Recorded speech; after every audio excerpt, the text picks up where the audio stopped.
नमस्ते दोस्तों। अवधी कजरी गीत भोले बाबा की। एक दिन त भोले अपने ससुराल में, सावन के बहार में ना। एक दिन त भोले अपने ससुराल में, सावन के बहार में ना। मिश्री मम्मी से मंगैबै, अपने हाथों से खिलैबै। मिश्री मम्मी से मंगैबै, अपने हाथों से खिलै।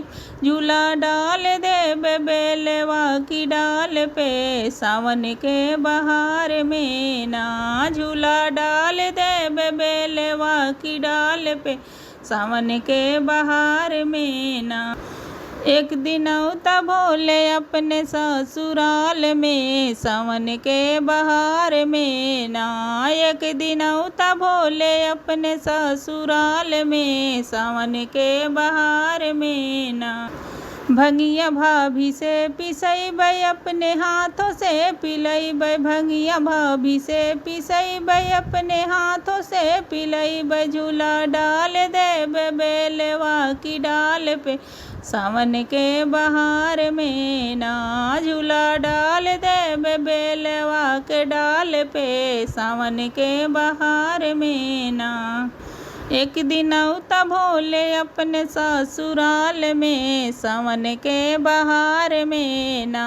एक दिन त भोले अपने ससुराल में, सावन के बहार में ना।